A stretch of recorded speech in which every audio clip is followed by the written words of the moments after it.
Stephen Byers, a fourth-year science student, has been learning a lot lately.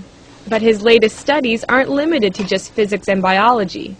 Byers is learning about Islam, a religion he's recently embraced. Like a brief illustrated guide to understanding Islam. About 5 years ago, Byers couldn't have pinpointed what belief system he followed. He was raised a Christian, but Byers remembers feeling let down by his faith when bad things happened in his life. I would always question, like, why would God do that to me, or my family, or my friends, it just didn't make sense to me. And then I got pretty angry. That was, like, the only time in my life where I was really angry about a lot of stuff. Now Byers is feeling more settled.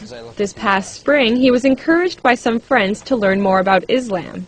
What he found was a belief system that, he says, was a perfect match for his logical mind.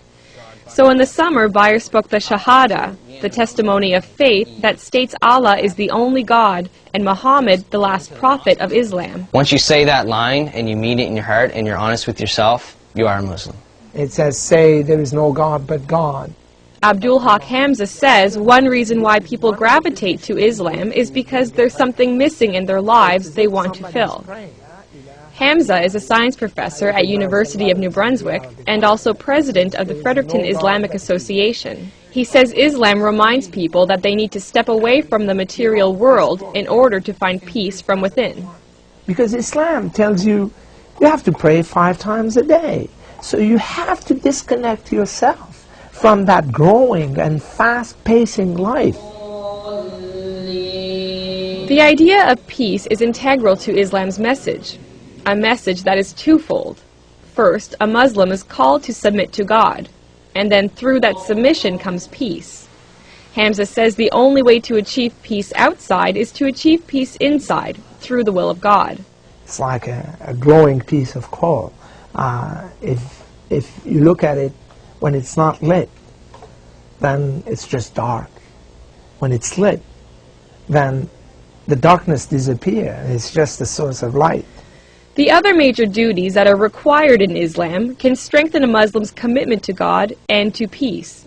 They include praying 5 times a day and reading Allah's Book of Revelations, the Quran, fasting in daylight hours during the lunar month of Ramadan, giving to charity, and, if you have the money, taking a pilgrimage to the holy city Mecca at least once in your life.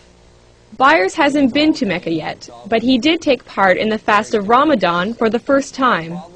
Not eating that period of the day teaches you discipline, and it just, I guess, knocks you down a step and makes you realize, what it is like for those people that can't eat. This was just one of many firsts for Byers, but he says that still it's been easy to adjust to this faith. That's because he feels the fundamental values of peace, charity, and goodwill were already a part of his character.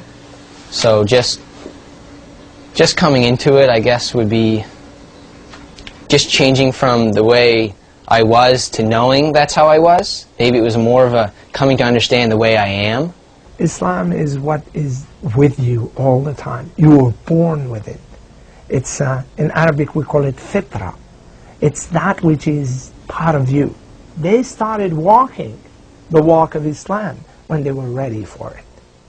Byers says it's important for people to learn a bit about Islam, even if it's nothing more than to clear away misconceptions that peg Islam as a religion of terror. Byers says if people incorporate the goals and aims of Islam into their lives, like him, they might find some peace they didn't even know they were searching for. Sarah Trainer, CBC News, Fredericton.